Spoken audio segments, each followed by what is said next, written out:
There is no pain greater than being separated from your child, especially when they are kidnapped, disappearing without a trace. Facing this situation shattered my heart completely.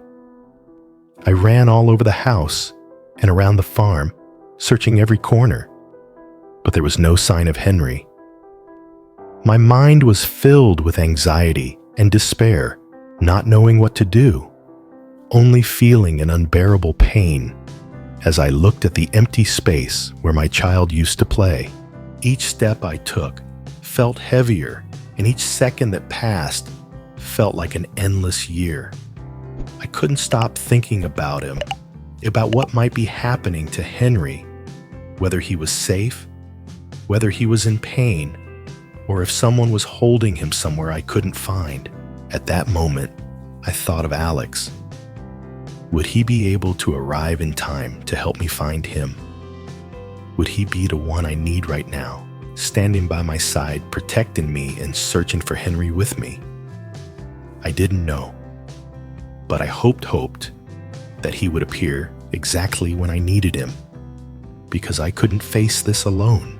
Every minute that passed felt like an unending nightmare, but I couldn't stop hoping. I had to find my son. I had to protect Henry. And no matter what happened, I wouldn't give up. Thank you all for always being by my side and accompanying me and Tuna on this journey. Together, we will fight together. We will find what we've lost. When I finished everything and returned to the house, my heart sank as I looked at the non-slip bed. There was no Henry. I scanned the room. A wave of anxiety surged within me. My vision blurred, and my hands trembled as I called out his name, Henry, Henry. But the only response was complete silence. A deep fear overwhelmed me. I hurriedly ran through the house, opening every door, checking every corner, but there was no sign of him. Tears kept falling, and I collapsed to the floor, my heart aching as I thought about what could have happened. How could this be? How did he disappear without leaving any trace?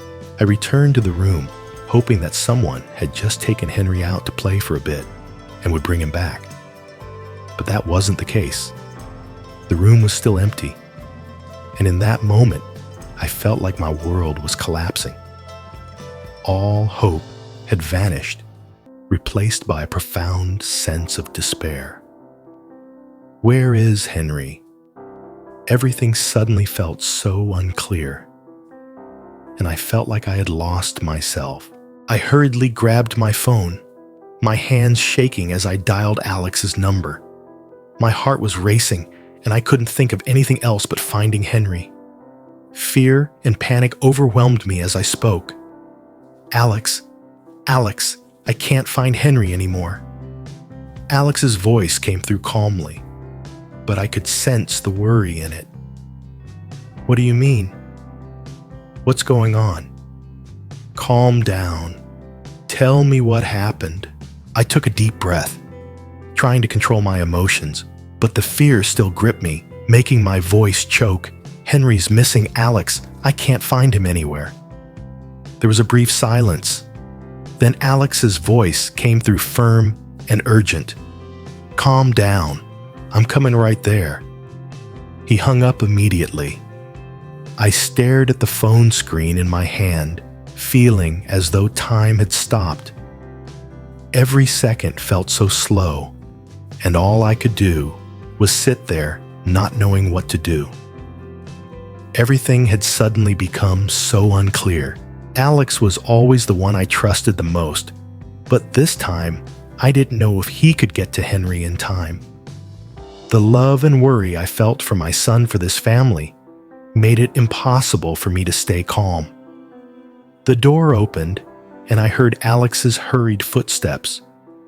I knew he was on his way, but right now, all I wanted was to find my son, even if it was just a small trace. I couldn't sit still. The worry and fear made it impossible for me to calm down. My legs moved on their own, my mind completely chaotic. Everything around me seemed to blur, and all I could focus on was the image of Henry. I couldn't find my son anywhere, and it felt like a nightmare I couldn't escape from. Suddenly, I heard the sound of a door opening, and then I felt someone approaching. When I looked up, the faint light from the window illuminated Alex running toward me. He looked at me with concern in his eyes, but I didn't have the strength to say anything. My whole body felt weak, my hands and legs trembling, and I couldn't stand on my own anymore. Alex quickly rushed over to support me, guiding me to a chair, and I sat down completely exhausted. I couldn't stop crying. Tears kept streaming down my face, and I couldn't hold them back. I didn't understand how my son was gone, how I ended up in this situation. What happened? Tell me, Tuna, Alex asked, his voice gentle but full of concern. I looked at him, sobbing uncontrollably, unable to form the words. Finally, all I could say through my tears was, Alex, I can't find Henry. I'm so scared. Who took him? Oh, Alex, who took my Henry? At that moment, Alex knelt down beside me, gently comforting me. His voice was firm but tender. Calm down, don't cry anymore. Tell me everything from the beginning. I'm here to help. I took a deep breath, trying to regain my composure. All I could do was recount what I remembered. Earlier, when I returned to the room, Henry wasn't there. The room was empty, except for his non-slip bed, where he usually slept. I searched everywhere, but there was no sign of him. When I couldn't find him, I went outside looking for him everywhere.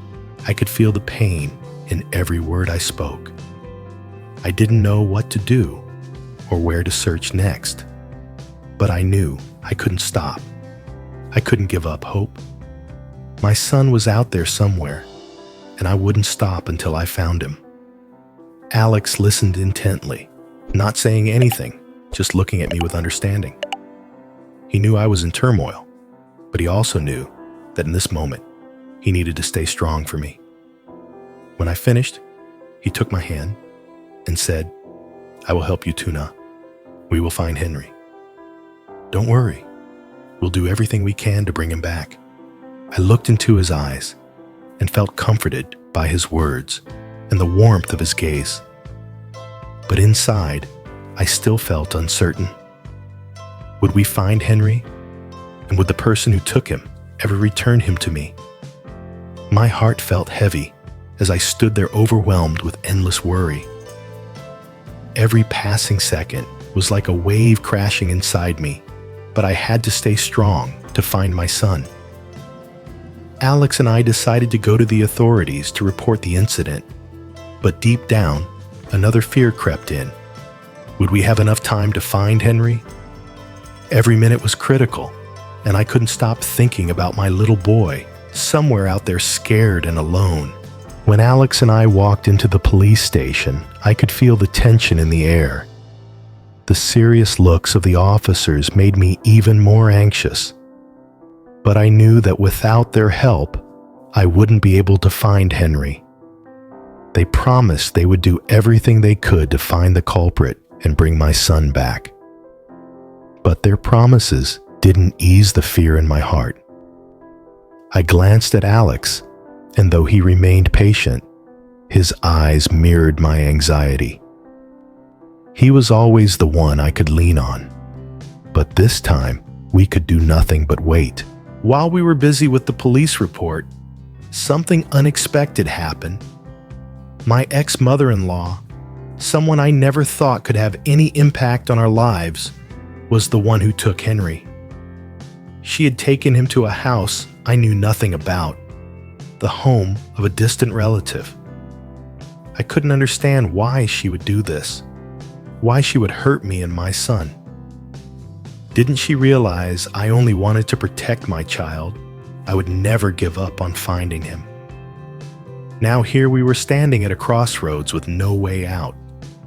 The police had gotten involved, but I didn't know if they could find her and bring Henry back in time. Part of me believed they would succeed because they had the experience and authority to investigate, but another part of me couldn't stop worrying. Would she keep hiding, or would we find a trace of my son? And even if we found him, would she let him go without causing more pain? I gripped Alex's hand, trying to calm myself. In moments like this, I had no choice but to trust the authorities and hope they would find Henry. No matter how painful it was, I wouldn't give up. My son deserved to be safe and loved, and I would do everything to bring him back to me. I looked into Alex's eyes, feeling the determination in his gaze. Though we were facing a huge challenge, I knew that as long as we didn't give up, everything would be all right. Could the police track her down and bring Henry home? I didn't know, but I wouldn't stop hoping and fighting.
Bán hết sạch, tôi cảm thấy lòng mình nhẹ nhõm.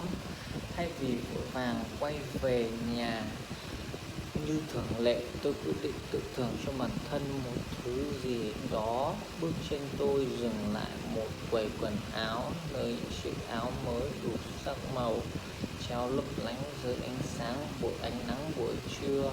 Tôi chợt nghĩ đã lâu rồi mình chưa mua cho bản thân một món đồ nào.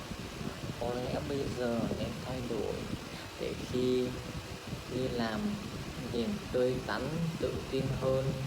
Thế là Tuna bắt đầu ngắm nghía vuốt ve từng thứ vải, tưởng tượng mình trong dáng vẻ tươi mới hơn. Rời quầy quần áo người lớn, Tuna bắt đầu bước vào khu quần áo trẻ em. Nhìn những bộ đồ nhỏ xinh được treo ngay ngắn, trong lòng tôi đã dâng lên những niềm yêu thương. Nhớ Henry, con trai bé bỏng của tôi bắt đầu lựa chọn từng chiếc áo, từng chiếc quần vừa lựa vừa hình dung gương mặt rạng rỡ khi con được mặc những bộ quần áo mới đó. Có lẽ niềm vui của con chính là phần thưởng quý giá nhất dành cho tôi.